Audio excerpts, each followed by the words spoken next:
The thoughts, views, and comments expressed by the hosts, guests, and callers on Beyond the Headlines are not necessarily those of management, ownership, or production unit of the Verizon Media Group. Beyond the Headlines is a production of ILTV Studios and cannot be reproduced or represented in part or entirety without express written permission of the Verizon Media Group.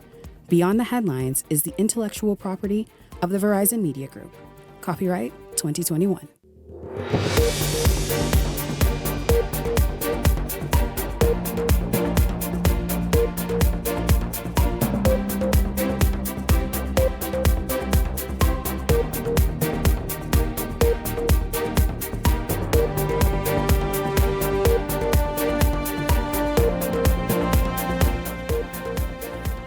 Coming up tonight, Deputy Leader and Tourism Minister Chester Cooper says the economy of Grand Bahama is booming. The kind of comment that makes you scratch your head.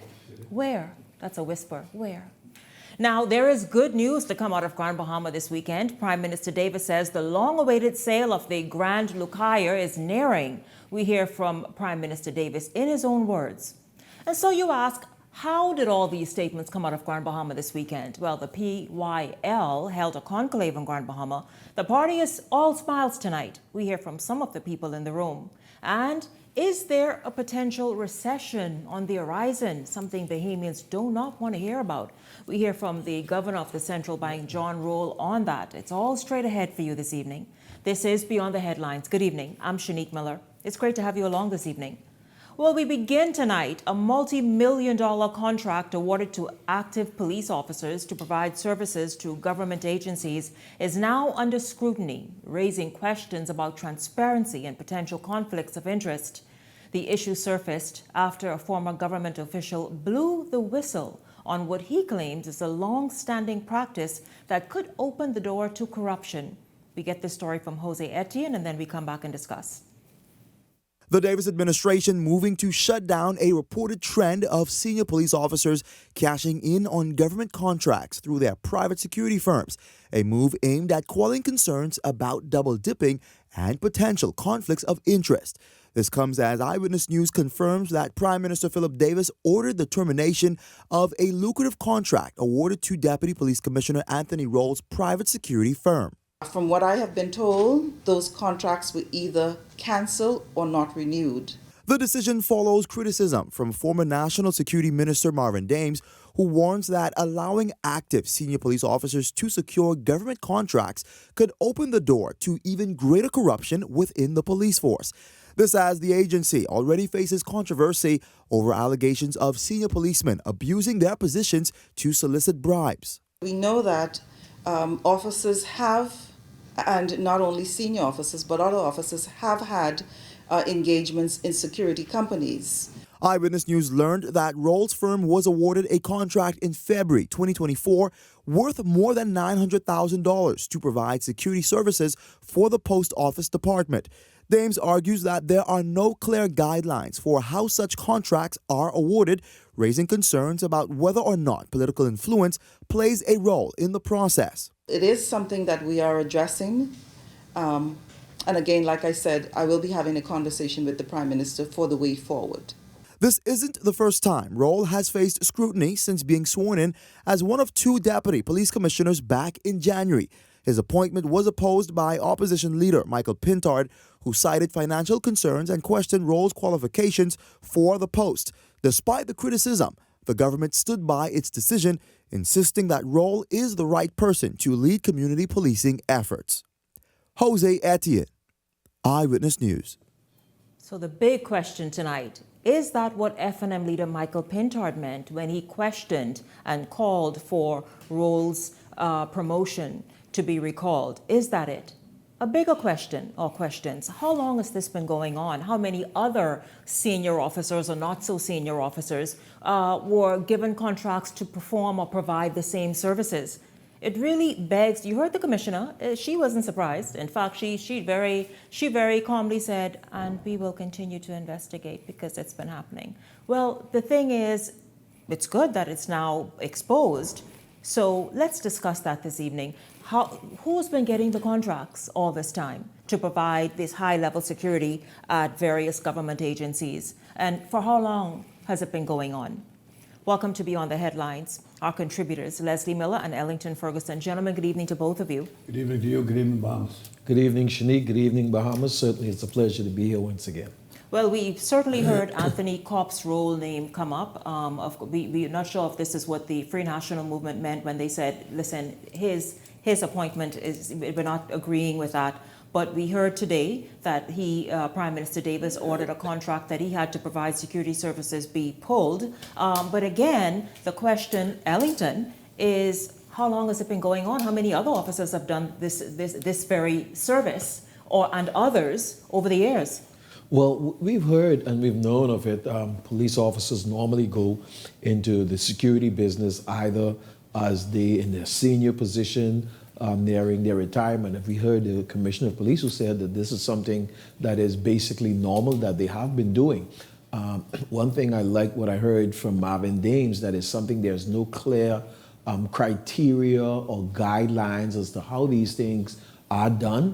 I think, and the Commissioner of Police alluded to speaking with the Prime Minister that these things need to be made clear so that in order for an open process, a transparent process, that the public will not be guessing or it doesn't have to come up as if though something untoward is being done. I think they owe the public that, and I like what the Commissioner of Police said. The President, Mr. Roll, I got word that once he was listed or mentioned for the post of Assistant Commissioner, the contract was immediately discontinued. Oh, since he held the position of Assistant Commissioner? Yes, Oh, yes. I okay. heard that it was discontinued immediately. Oh. But the truth is, I agree with Marvin Dames. There need to be clear guidelines of how we do these things so that there be not corruption. You got party favorites and stuff like that, and who these contracts are giving to. Are they politically connected, or what is going on? Are they qualified? Because in some cases you find you have people like the former people that we had to take the contract with the ankle bracelets from. Are they really qualified? Listen, some of these security these things? don't listen. They shouldn't even be. The only thing they should be doing is walking around a truck. Absolutely, exactly. They need it really for their own good, and you're absolutely correct. So yes, the process needs to be transparent. It doesn't need to be nothing that is done underhandedly to put a bad look on the police force. No, we really don't need that. The police force have had enough. So anything that's going to put a skirmish on them, they really don't need. So everything needs to be done above board and in a transparent manner. You know, the situation with police on these contracts for security has been going on now for over 50 years. You have experienced police men and women who have had businesses associated with the force, who know how to deal with criminals on the elements that we face in our country on a daily basis. F&Ms, the government did the same thing, the PLP did it. It's just a normal thing to have experienced people involved in securing your premises. It's unfortunate that it's get to this point now where persons who are still active in the service would have companies that would be dealing in that fashion. I think the Prime Minister did the right thing when he just negated the contract and have a transparent and open situation going on with regard to who should and should not get a contract. That's going to be an ongoing saga in this country because everybody has to live it.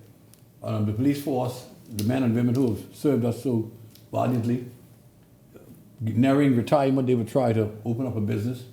So you were saying, Leslie, if it's done, you're saying if it's done legitimately and lawfully, Yes. and they can provide the service because certainly of expertise and years of experience. Provide men and women who has the expertise to do the job properly. Mostly retired police officers and the like.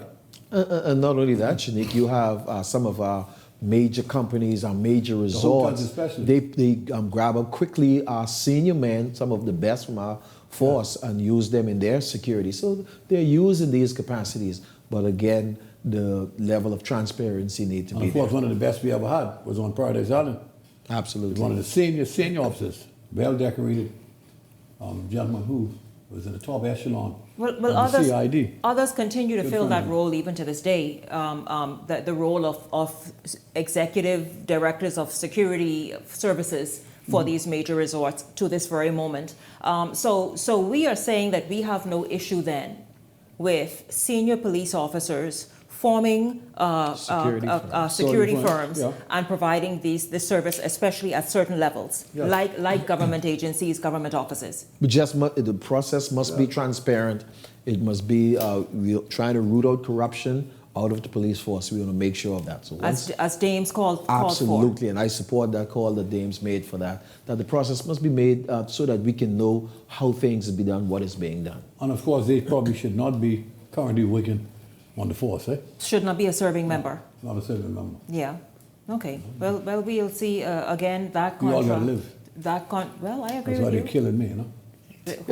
Let me move on, Leslie. Let me move straight forward.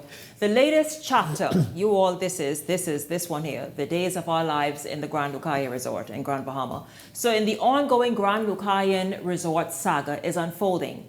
Well, this after Prime Minister Davis recently announced a pending sale for the resort and the redevelopment of the Grand Bahama International Airport. The news is triggering mixed reactions in Grand Bahama. While some see a light at the end of the tunnel, others are not quite so hopeful, calling for more transparency on the details. We get the story from Laurencia Smith, and then we come back and talk about it. Government is now in the final stages of negotiations with developers to breathe new life into two of Grand Bahama's most critical economic engines, the Grand Lucaya Resort and the island's international airport.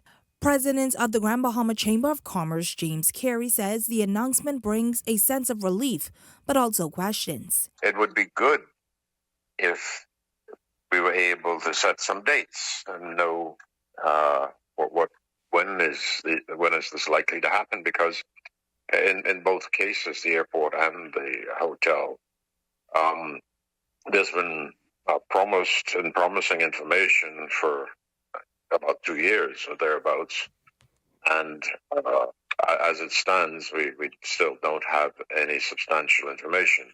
The road to this point has been anything but easy.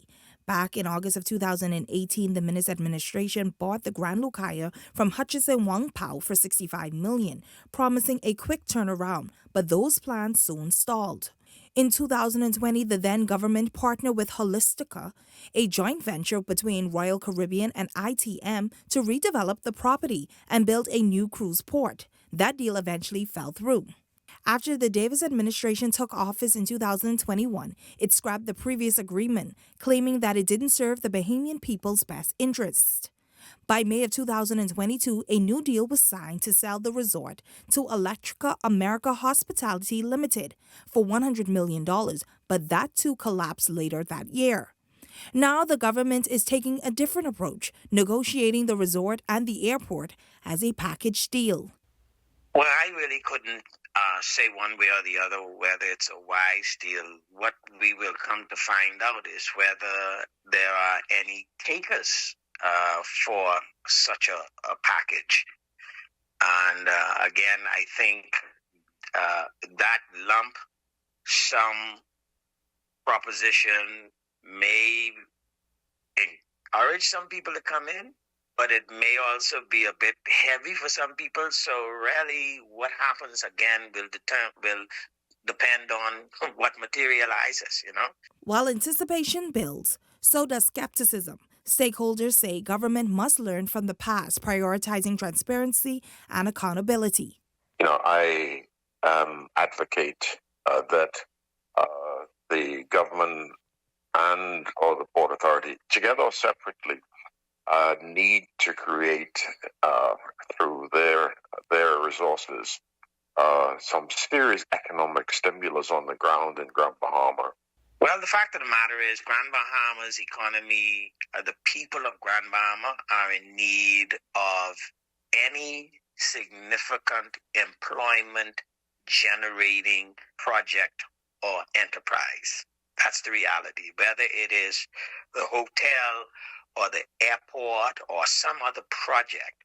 Laurencia Smith, Eyewitness News. Well, great points made there in that report, Leslie and Ellington. Grand Bahama certainly is in need of some major injection in its economy. As James Carey said, president of the Grand Bahama Chamber of Commerce, dates though, tangibles, so that they can have, I guess, more hope or believe that this sale will happen. Shani, I think an obviously successive government has had this struggle of trying to move Grand Bahama's economy, trying to get the sale of the Grand Lucaya Hotel and also the airport. I really believe that we should have done more for Grand Bahama by now. This is crossing now 2 administrations. Okay, going now for... But done more like how? Like how do you force a whole hotel and airport down somebody's throat? Remember when Prime Minister Davis went to, like in the beginning, when he was going places, Saudi Arabia, I believe it was, if not Dubai. Right. And he met with many potential investors who said, we have no interest in Grand Bahama. So how... That was the job of the Minister of Tourism, eh? Who made the announcement. That's the job of the Progressive Liberal Party. That the deal was finished. And it didn't come through. Hold on, who made... And then he put it back in the Prime Minister's lap. I'm not going to go into that part of the politics of it. Because what deal when did he say a deal was finished? He said it was eminently being announced because the deal was ready to sign. The hotel was going to be sold to this U.S. company. It did not happen. Well, that's the problem. The thing is, Shanique... You had 3 years to negotiate it. What's not appealing about Grand Bahama? Selling a hotel, number one, selling a hotel to a place that doesn't have real significant airlift is a challenge to start with. I'm going to put my money in this, and you don't have proper airport facilities. But now they look like they've lumped the airport with that. That is something, and I want to piggyback on this is a new Shivago thing. Lang talk about being careful of this. We've been down this road before, where we lumped the airport with all of the other stuff with Hutchison, Whampoa, when they didn't really want it. They really didn't want it. I think we are ultimately responsible. We have nowhere to go. Grand Bahamians have nowhere to go. Our government is ultimately responsible to ensure that those people have airlift, have a proper airport like New Providence have. I think if we would have taken some more initiative to see that the airport get going, we probably would have had a better chance of finding suitable buyers early to come in on the hotel part of it. But I think trying to leave it all to some foreign investors to come in and to get it going for us, I think I don't think that was a good idea. I would have loved to see us be making more efforts to push the construction of the airport in Grand Bahama, at least. But there was a company announced to deal with that, right? It was mentioned. I can't remember the name of the company right off air, but it was mentioned, and I thought that we would have been well on the way with the airport, and investors would look, okay, we're getting airlift, we're getting this major new airport, let's look at this deal. And so, the Prime Minister announced that he don't want to say a whole lot. He's talking, he's crossing all the T's and dotting all the I's, and he don't want it, obviously, to fall flat like it has before. And so we hope people are saying they want dates, but I can understand the Prime Minister's caution in not wanting to have egg on his face again like we've had before. And so I can understand his posture is to not say anything until everything is locked and sealed. I can appreciate that to an extent. When you look at the history of Freeport, Freeport have all the infrastructure. Beautiful place. City. It does. Okay, the infrastructure is second to none in the Caribbean. It's on the eastern seaboard of the United States of America. It was there for industry. Do you realize the amount of investment that went into Freeport? Over $50 billion investment went into Freeport, and Freeport heyday. Okay? When all of the hotels were there competing against each other head on with getting tourists to Freeport. The recession came, the Grand Bahama Port Authority stopped putting money into the infrastructure, stopped living up to its part of the obligation. The Prime Minister came down on them and said, we want our money that you all owe us, because the government was footing the bill instead of themselves. But you see how they ease out of that, though. They haven't eased out of it yet. But the Grand Bahama Port Authority basically gave the Prime Minister the hand and say, excuse me, hold up. What we ain't doing is listening to you. Then you go to court or you go to arbitration. Why have they been allowed to just drop the ball when it comes to... They develop a new company. Remember that? Grand Bahama Development Company? And they have over $1 billion or $2 billion worth of plans that were announced. And real estate, yep. Anybody... As a matter of fact, they've even traveled... That is what ministers are being paid for, to get the job done. What is Ginger Moxie doing? I don't know what she do. Go ahead. She's not the minister. She's the minister of Grand Bahama. She's nothing to do with She's the minister of Grand Bahama. Tourism, but she's nothing to do with tourism. No, in all fairness, I mean, like Shanique said, the Minister of Grand Bahama is responsible to get something going with Grand Bahama. Yeah, but I think the time has come, even as we looked at developing this new airport, Grand Bahama is a big island. Let's get it done. I think Grand Bahama deserves a real second airport. And we were talking about building it down in the on the other end of the island of Grand Bahama, away from Freeport. I think we need to look at this as we develop this major island that has tremendous potential to move this country forward, to assist with the burden of New Providence. And I think we need to realize the potential of Grand Bahama and begin to put some focus and effort in Grand Bahama. We'll talk about that potential. Got to come back to the city. Yeah, where the magic? Anybody can tell me? I mean, I know I wear in blue. No government high magic, but Grand Bahama say Shanique. Say that one more time. Hey, listen, we'll talk about the potential later on when we talk to some people from that PYL event in Grand Bahama at the weekend. But when we come back, is there potential recession looming? We'll talk about that and more right after this. Trump will try to blow up the world.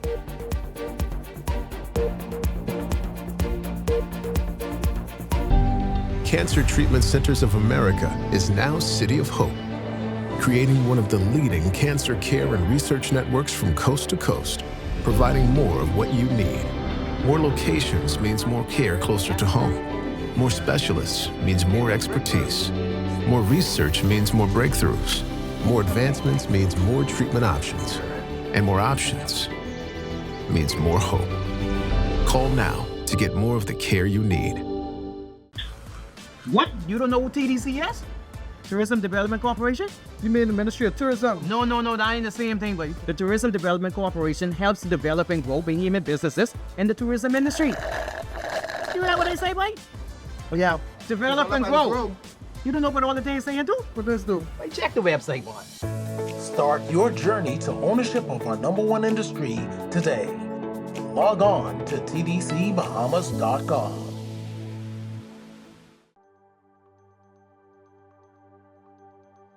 Hello, ambitious women. Are you ready to take your business to the next level? This is your chance to shine.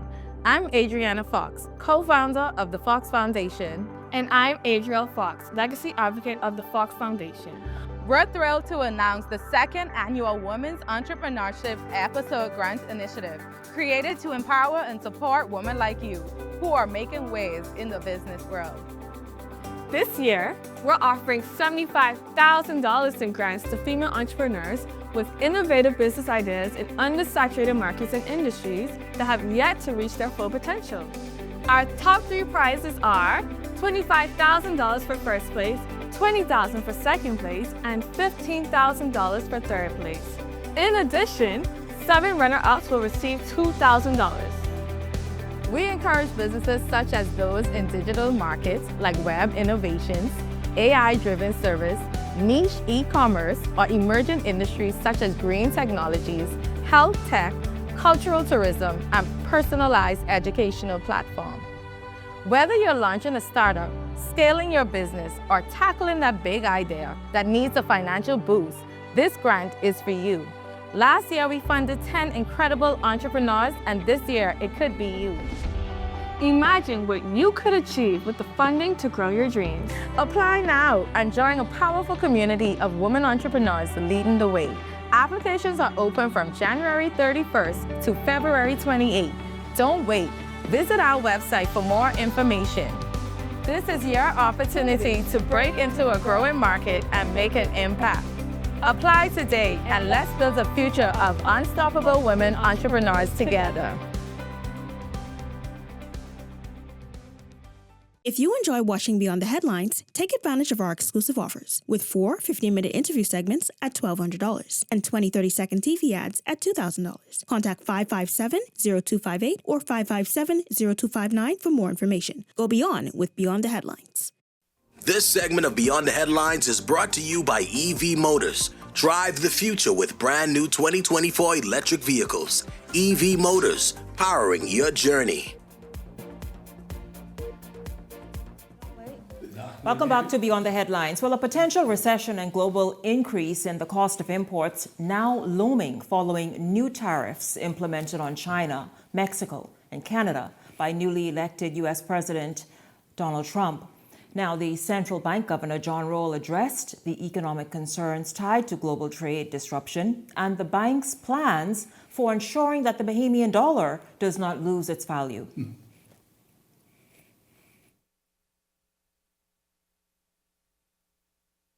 Any consequential slowdown in the North American economies or negative impacts on U.S. households' purchasing power would also limit near-term gains in tourism, whether in terms of growth in arrivals or in terms of the industry's ability to preserve pricing gains in accommodation.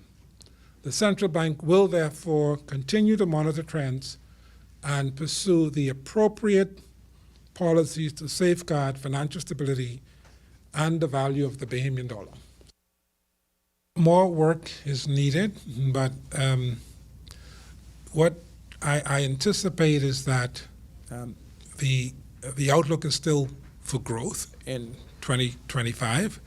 It is just a question now of the extent to which it will differ from what we previously expected. We're really up against a cap on capacity to some extent in the stopover segment, and so the opportunities could be there for the Bahamas to offset some of those negative influences by just the marketing and other efforts. But in any event, the environment does soften the prospects around how you go about pricing, I think, your rooms and other attractions for visitors. Central Bank Governor John Rowell talking about, I guess, like contingency plans just in the event that those tariffs, I'll tell you, if you're watching it play out on U.S. news and bites on social media, I mean, you would see a game of chess really being played in front of you with President Trump and the various countries that he's threatening tariffs and then pause at the last minute to have fresh talks. But, you know, Leslie and Ellington, those tariffs, if any of them were to be imposed, really are no joke for our very vulnerable, tender economy, whether it's our food security and that, which we import largely more than 90% of our goods. Mm-hmm. And you heard Mr. Rowell talk about this just sort of maybe offsetting the cost of travel here. This is a very high-priced, some may say overly high price, yes, high price destination. And so it's something that we certainly must pay attention to. Absolutely, Shanique. And it all is going to depend on how it pans out in the U.S. President Trump has always been an advocate of homemade, U.S.-made products. So it's going to depend on whether, you know, he talked about them drilling for oil. If they put in tariffs on Canada's oil, them drilling for oil in the U.S. And so if they can get all of these things going, and it can really bring the cost down in the U.S. If they start producing more in the U.S., of course, labor in the U.S. is much more expensive, but if they can start producing a whole lot more of the stuff, then this will mitigate against the price. But if they don't, then Canada has gone on record and said that they're going to charge them tariffs on the stuff coming in there. And so the cost will just escalate, and we'll see the cost. But President Trump has been talking about one of the main things that will bring the cost of living down is energy. Mm-hmm. They talked about being dominant in energy once again. And so it all is going to depend on how it pans out. You see now, I really believe Trump is really playing hardball, and this is what leaders should do on behalf of their country. Mm-hmm. You see now they are at the table, they're having discussions, and I believe it's going to pan out. He had these discussions in his first term with Mexico and Canada, and they came to agreement and they worked it out and worked together. I think they are bordering neighbors. They all share the same border. And but the world does. If you see even countries over in the other part of the world, you know, Europe and Europe, exactly, Pacific. They're all nervous because it's a sort of a supply chain. And to disrupt that will be just too significant. Absolutely. Everyone is watching what this leading nation, this nation that is one of the leader of the nation of the world, is watching what President Trump do. And I think he knows that. And he knows, he anticipated the effect of all of this. And I think he's hoping he have a plan that this works to his benefit. How it's going to all pan out, how the other leaders are going to respond, it remains to be seen. But I think President Trump anticipated the response that the world is having. You're giving this guy a lot of play. Listen, the world order is ready for a recession. They come by every 7 to 12 years. The recession is coming anyhow. Maybe more sooner than later, but the stuff that the new president of the United States is attempting to do. He's already cut back on what he said he's going to do with Canada, on Mexico, on Panama. But the problem we have is that, people talking about the price of energy is so high. The United States, a few years ago, was the #1 exporter of oil in the world, Don't forget, LNG is the cheapest source of fuel in the world today. You have an overabundance of LNG. The pollution that comes with drilling off the U.S. coast is very damning to the rest of the world. It's polluting like hell. It's going to mess with the ozone layer and everything else. But that's his way of saying you're going to get cheap food. He's now stood back on the cheaper food. It's not going to happen because the manufacturers are not going to shift from where the cheap labor is in Europe, in Mexico, in China, in Vietnam, and all through Asia. Because in the United States, the labor cost is so high, they're now trying to put the average labor cost at $17 an hour. In California, it's already $20 per hour. The United States is not a producing country anymore. That's a fact of life that we have to face. What we import from the United States is where they import from everywhere else. South Central America, Panama, all of the countries in this region and elsewhere. Trump is going to settle down within the next 3 to 6 months. The reality is going to set in. The cost of living, if he keep on the track he's on, is going to cause the Republicans to lose in the midterm elections. They're going to get slaughtered if he doesn't shift his mood. What Bahamas got to look for, too, is to get assistance from the government to produce import substitution products to be produced locally, that you get the government, corporation, and ministries and entities to buy Bahamian, just like Trump is trying to say. Trump is saying, buy American. That's the government policy. But we don't know a damn thing about it. We got this trade commission who's out there pushing to bring in imports from elsewhere without doing anything towards our local products being sold to government entities and the like, because government is the major purchaser. And which will be cheaper. Yes. You're absolutely right. And you're creating jobs for Bahamians. Yeah, absolutely right. And somebody needs to sit with them Yeah. and discuss these things, because it's not fair for you to take my money, waste my money to go on these trips. Most businessmen, Rupert Roberts knows more about this than probably anyone else. And if it wasn't for Rupert Roberts, there will be most local industries countries would have died. He has done a tremendous job in putting all of our products on the shelf for the last 30, 40 years. He has done his job. But these guys would never sit with him or sit with others like in the Light Industries Development Council, who has experience. They believe they know it all and they don't know a damn thing about it. Who you mean? You mean the whole commission? The Trade Commission? And none of them support local products. So not a damn one. Who are they? I don't know who they are. I don't want to know who they are. Yeah, until we start growing some, especially as it relates to livestock, until we start growing the feed, it will never be financially fruitful for us to do livestock locally on a large scale to feed ourselves. Remember the eggs. How much eggs? Where the egg program? For the chickens and the goats and the sheep. Right, because where's the egg? When I was Minister of Agriculture, we had the Argentinians wanted to come here and get 50,000 acres of land in Andres, Abaco, and Eleuthera to come with animal husbandry. The problem is, if it ain't foreign, Bahamians don't want it. We got to grow That's our greatest liability. We don't like nothing Bahamian. Nothing.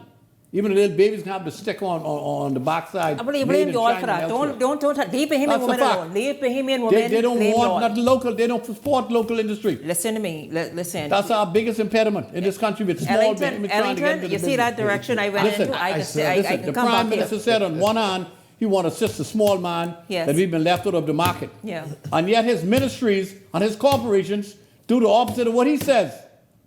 They try to run us out of business. That's a fact.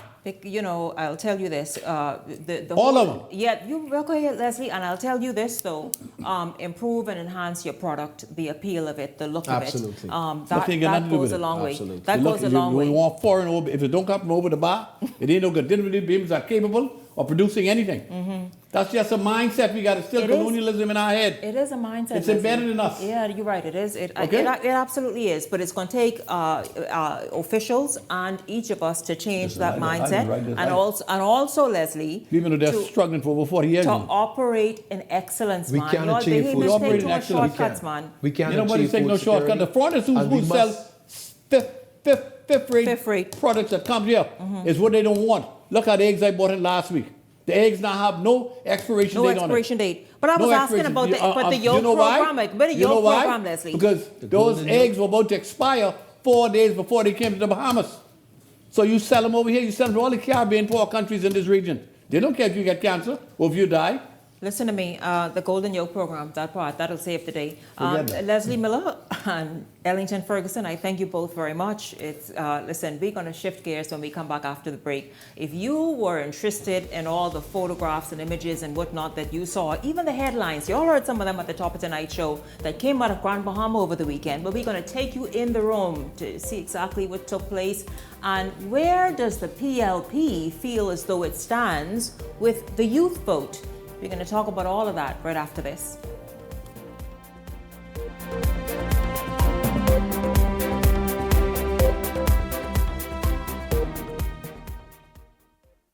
Rejuvenate, refresh, treat yourself. Immerse yourself in total comfort. Pamper yourself. After all, you're worth it. Relax. Rid yourself of all life's stresses. At Baja Retreat Anti-Aging Spa, you will find everything you need to enhance your body and spirit. Call today at 323-6711 and begin your journey to serenity at Baja Retreat Anti-Aging Spa.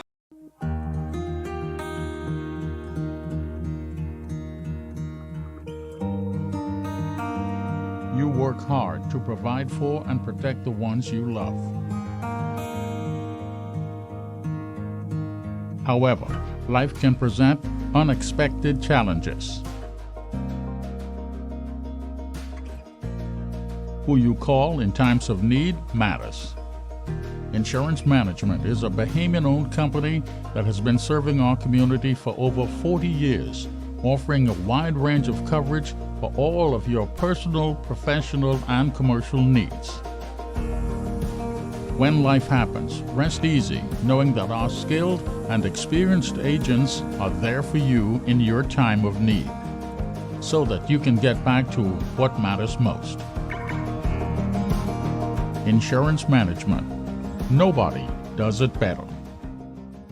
This new year, EV Motors is starting the year off strong with incredible savings on brand new electric vehicles. Charge into the new year with zero emissions and endless savings during our New Year clearance sale, where you can drive into 2025 with one of our brand new EVs at discounted prices.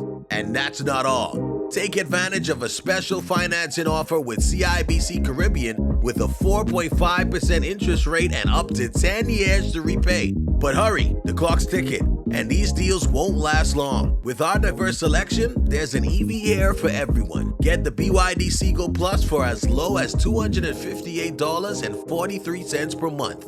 The Toyota BZ4X for as low as $512.91 per month. The BYD One Plus for as low as $392.79 per month. The BYD Song Plus for as low as $518 per month.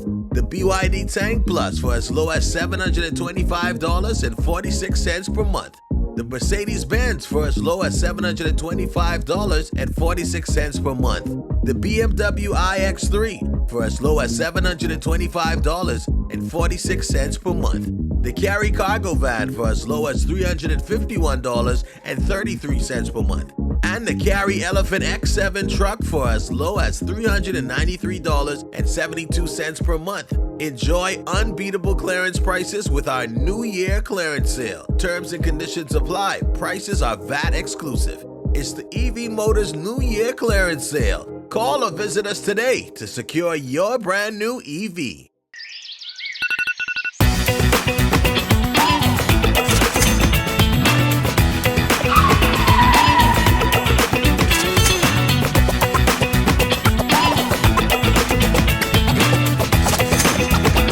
Our balls are bigger at Island Luck.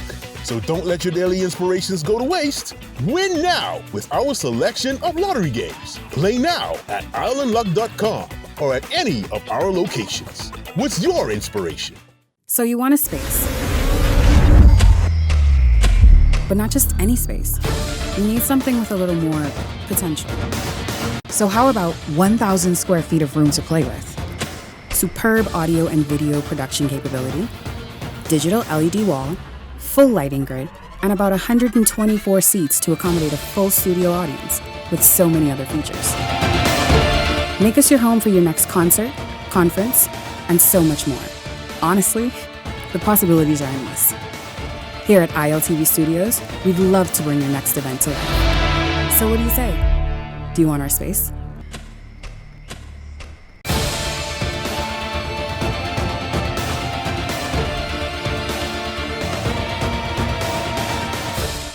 If you enjoy watching Beyond the Headlines, take advantage of our exclusive offers with 4 15-minute interview segments at $1,200 and 20 30-second TV ads at $2,000. Contact 557-0258 or 557-0259 for more information. Go beyond with Beyond the Headlines.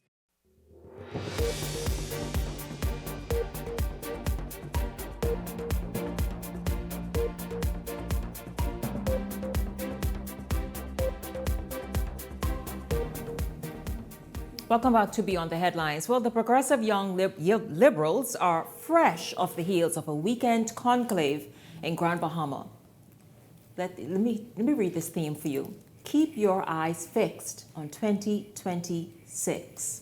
Now, that was the event this weekend where Deputy Leader Chester Cooper spoke, Prime Minister Davis spoke, and it was all to really get the young voter, the first-time voter, the return voter, interested and buying into what the PLP says it continues to be its approach and its efforts, affordable housing for young Bahamians, taking advantage of opportunities, crypto, stem cell research, space technology, the new and emerging cannabis industry, just a whole lot really on the table there promised for young people to take advantage of in burgeoning industries. Well, we're going to get into it and discuss exactly how it all went and how it all turned out, and also how does the PLP feel coming out of this weekend. I am joined by the PLP's Deputy Chairman, Obi Roberts, and Vice Chairwoman, Tamar Moss Ferguson. Good evening to both of you, and welcome to Beyond the Headlines. Good evening, Shanique. It's a pleasure to be here again. It's good. It's good to have you both here. The PLP seems to really be in good spirits. It seems to have had its confidence boosted over the weekend with the images many people saw coming out of that 2-night conclave. Describe what the mood and sort of the posture of the party is tonight.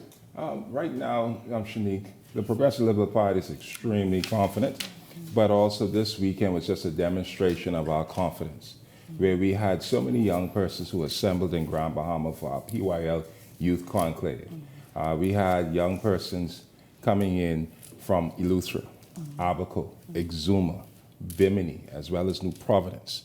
So you had So the people who say y'all fly people from all over the nation, they had a point. But hold on, but these are first time and second time voters who wanted to come in and hear what the message is from the Progressive Liberal Party, from our leader, from our deputy leader, from our chairman, and also from a cadre of many of our young members of parliament and parliamentarians. And we also had a very good day session with many of our panelists who were young parliamentarians or former party officers who was able to speak and dialogue with many of the young persons during the day session. It was a closed-door session and was very lively and provocative where many of the young people were asking questions. But And- we'll get to some of the questions they asked in a minute, Obi, because I want to ask Tamar about that. You mentioned something, and I have started speaking to first-time voters myself here on this show to hear their thoughts, what they want. But Tamar, I want to take you back into the last 2 days, two nights in Grand Bahama. How is the party feeling about what the interest obviously shown by first-time and perhaps second-time voters this weekend? Well, thank you, Shanique. And I'd just like to say, on the heels of completing a 2-day, I mean, it was lively. It was we as a party feel re-energized. We as young liberals feel re-energized. Especially when you talk about the day sessions, those panel sessions, and young people, young liberals, first-time voters were able to have one-on-one candid conversations with former young liberals and young people who progressed in the party and were able to achieve extreme heights in our governance. We had the vice president of the Senate, we had persons in the diplomatic corps, we had the youngest minister in our cabinet currently in the person of Minister Clay Sweeting. We just had a cadre of persons who were able to be open, be frank, and young liberals were also able to ask the questions that they were asked or have asked before, but simply were not being answered. So I believe that after this 2-day experience, it was sure a success, and I feel that young people are certainly liberated after the 2-day event. But normally a governing party doesn't really enjoy the interest or even questioning of first-time voters. Normally is the governing party, whomever that party maybe, would get hit, a lot of hits. What were some of the issues that they wanted addressed, some of the questions they had from the PLP? So one of the core thematic areas is having a seat at the table.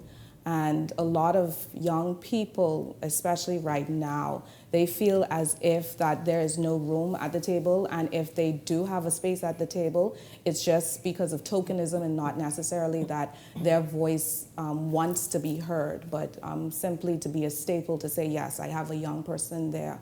But what we got out of the Youth Conclave is that especially this current PLP administration, is not only that young people have a seat at the table, not only are they being utilized, they are also being engaged and encouraged to create their own tables and to create their own platforms. In fact, being the chairperson for this Youth Conclave showed me that once you've been given a baton, you run with it, and you run with it unapologetically. So I am very happy and I'm very excited to actually see that come out of this 2-day event. Obi, it's good to hear Tamar recount what the young people are saying and what their interests are. Right on this show, young people, of course, just as she said, they want to be seen and heard. They want a seat at the table. They want an opportunity to create their own way, unhindered, uninterrupted. And what would you say then are some of the areas that are really important to young people who will be going to the polls for the first time in 2026 that you have discovered and heard, not just even at the conclave, yes, at the conclave, but just moving about and speaking with first-time voters? Well, Shanique, many of the young voters primarily are interested in, one, access to capital for starting their own business. Also, some are also interested in educational opportunities. Those are the two major things, because many of our persons want to determine their own destiny by owning their own businesses. And so in speaking to many of them, they wanted to know, it's sometimes a challenge to go to the bank and get a loan to inject capital into their businesses, whether it's a new business or to sustain a current business. And this was something right now that we were demonstrating to them, that opportunities under this particular government. Also to add to what Tamar was mentioning with the day sessions, the panelists that spoke to the young persons were young individuals, like she mentioned Clay Sweeting. You also had Jamal Strawn, who's a first-time parliamentarian. You had Darren Piskstock, who's also a first-time parliamentarian as a senator. All of those individuals are under the ages of 42. So they have proof that the PLP is friendly to the younger face. Yes. To this Generation X, primarily. And we're showing them that primarily our leader and Prime Minister, Philip Brave Davis, is not just talking it, but he's also walking it by allowing younger persons a seat at the table to develop nationally our country going forward. I imagine Grand Bahama had the biggest contingent of PYLs in the ballroom, whether it was day or night or both. What are their concerns? We discussed at the top of tonight's show about the economy being stagnant, but there being so much plans announced in the pipeline, yet it continues to be right there in that same little pipeline. What did they express this weekend? Well, everyone was concerned. I've always been concerned about Grand Bahama and the economy. And they're seeing it under this Philip Brave Davis-led administration that we have been paying the most attention. This is the most attention Grand Bahama has ever seen by any government. All right, from the hospitals, from the AfriXM deal that is taking place right now, and it's interesting your discussion earlier with the Grand Lucaya Resort and also the airport. These are pivotal things right now that our leader is looking at to resolve for the people of Grand Bahama. Our chairman also chimed in earlier today indicating that also these things also take time. It is easy to complain and indicate that they're not seeing some things materialize fast enough. And it's interesting that the opposition is making certain criticism of our conclave when they served 4.5 years and did absolutely nothing for Grand Bahama. But those guys are in the past. We just want them to sit back and watch. What's some of the criticism? They indicated primarily they want to see more action. But when you take a look at their track record, who could forget the old bond scandal? Who could forget the failed tech hub program that they have for Grand Bahama that was a dismal failure? The list goes on and on. We also know how poorly the deal that they negotiated for the Grand Lucaya Resort. So they are a group of individuals who cannot talk, and they were given 5 seats by the Grand Bahamian people, and they failed indismally. But under this Philip Brave Davis, Chester Cooper-led government, we are paying specific attention of restoring the economy of Grand Bahama.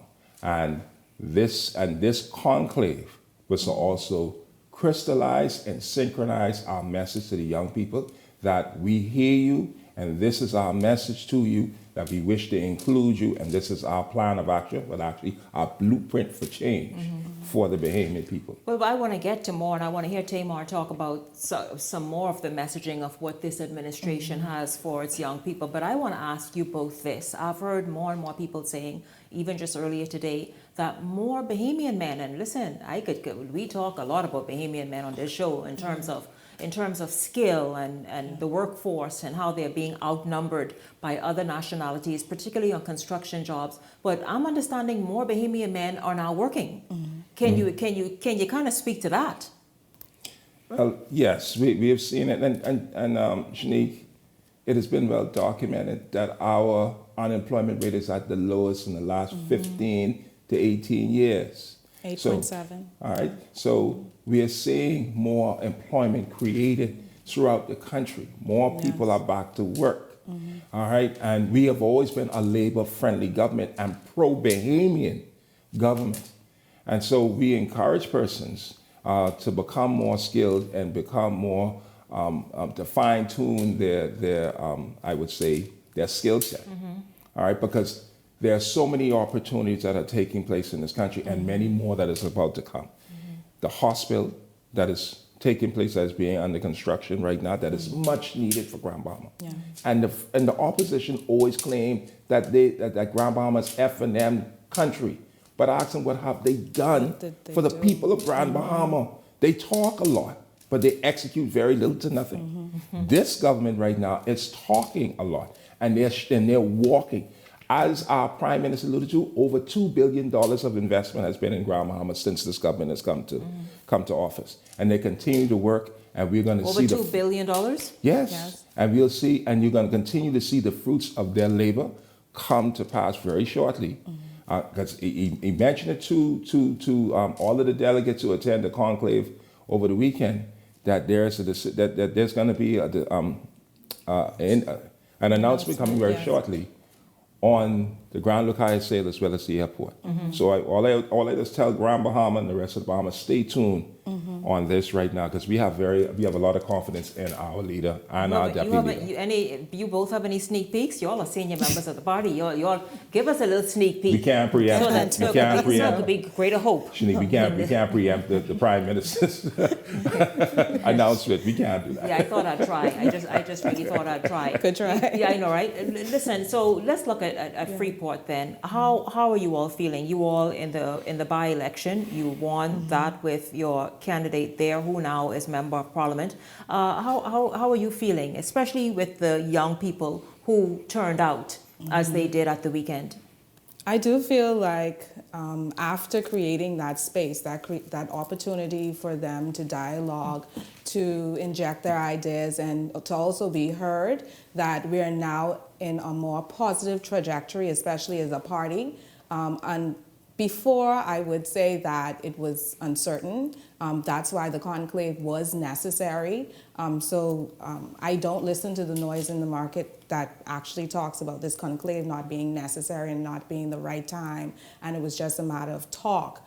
But it was informative. It was something that allowed young people to know that they have a place. And I do feel that because of the conclave, and if we continue on this trajectory, that this PLP government would be successful in the next election. But we have to ensure that we continue to listen to young people and we hear them and their concerns, and not only just hear them, but act upon what their vital issues are. I wanted to ask you both, in fact, where does the party go? You've gathered so much information. You said that the day sessions were hot and they were no holds barred and just rested on the table. Where does the party go from here with all that information in hand to really, I guess, get and continue appealing to the first-time voter?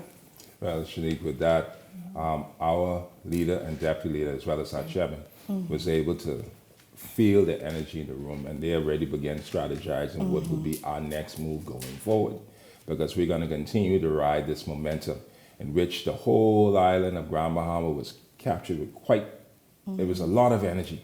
It was a lot of energy and a great deal of enthusiasm, a lot of positive energy, and a lot of people walked out the room feeling hope, feeling inspired of opportunities are about to come, because they trust our Prime Minister. Yeah. They trust our Prime Minister, and he has delivered consistently, and he's always been a man of the people who is compassionate and loving. And he also has a very equal and adequate deputy leader and deputy Prime Minister. All right. Also, we've seen in Grand Bahama that the tourism numbers have continued to grow. All right. Let's talk about that. There is no hotel to speak of, but where are the tourists visiting and going? We know that there are a few things happening. There are a few things really stirring. We know that. We speak broadly when we say the economy is stagnant. But let's just talk about those things that are happening that now hopefully will become a big thing and just create spin-off opportunities for Grand Bahama. Actually, I'll add to this. Last year, in 2023, we saw 9.6 million tourists come to our shores, which is a record. We're anticipating that that's going to be broken in 2024. We're just waiting on the official statistics to come out from the Minister of Tourism, Aviation, and Foreign Investment.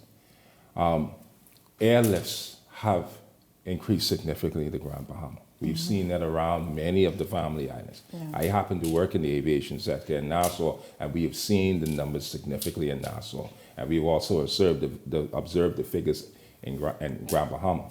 This past week with the conclave, we had a lot of domestic. Yeah. All right, we had domestic travel. But when we went to the hotel, we saw a lot of foreigners who were enjoying themselves in Grand Bahama. All right, at the Grand Lucaya, at the Pelican, at different resorts down the way that we were enjoying it. So what it is right now, Grand Bahama is gradually making its way back. But the two major ones that they're waiting to drop is the sale of the Lucaya Resort and the sale with the airport. As a package deal. Now, you two, I'd like to ask you, we heard Deputy Prime Minister Cooper speak, Tourism Minister as well. He wears that hat.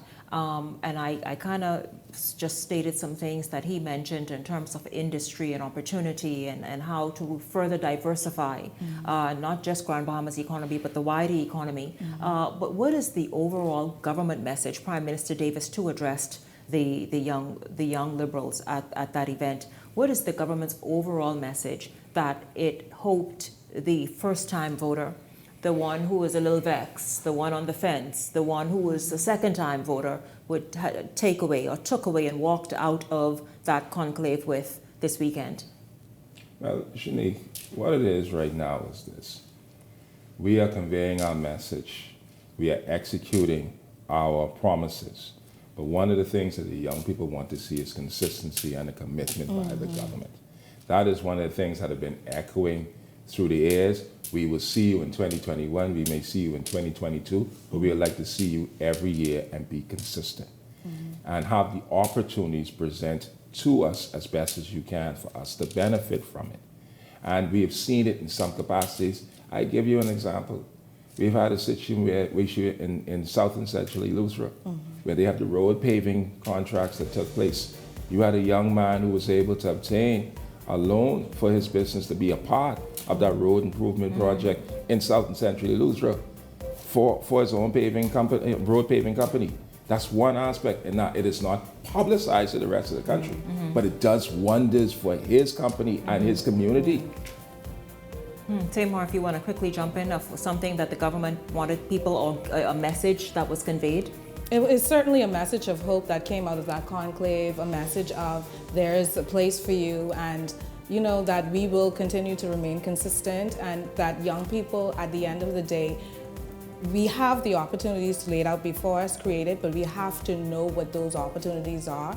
And this government is committed in engaging and continuing to place those opportunities before young persons. So overall, I believe that the Youth Conclave was positive, and it was a positive message for young people moving forward. Smashing success in my opinion. Tremendous success. Well, you all did a great job in getting the images out. I tell you that. overnight, my phone was going off. Well, Shanique, I would say and we'll keep it going. I would say this to you. In speaking to Tamar, coming up with the concept, I then relayed the idea to Tamar, and Tamar was the master coordinator who brought life to that conclave over the weekend. Okay. And so that's why she and I are here, because as deputy chair, those branches fall under my portfolio. As the vice chair, she was responsible for PYL and was able to bring that to life with a committee, a dynamic committee of young men and women within our party that presented that whole production to the country, to Grand Bahama and to the country. And so we are showing the Bahamian people within our own party that young persons, once given the opportunity, could demonstrate how well they could contribute to national development within this country. And we just demonstrated at this conclave. Well, congratulations, Tamar. You both did a wonderful job. Just based on the images we saw, and of course the headlines that are all over the news as a result as well. I thank you both very much, Obi Roberts and Tamar Moss Ferguson from the Progressive Liberal Party, the Deputy Chairman and the Vice Chairwoman. Thank you both very much. Thank you so much. I want to thank at the top of tonight's show, of course, Leslie Miller, Ellington Ferguson, of course, my guest right here this evening, and all of you. Thank you so much for tuning in. Looking forward to seeing you right back here tomorrow evening for the entire Beyond the Headlines team. I'm Shanique Miller. Make it a great evening, everyone.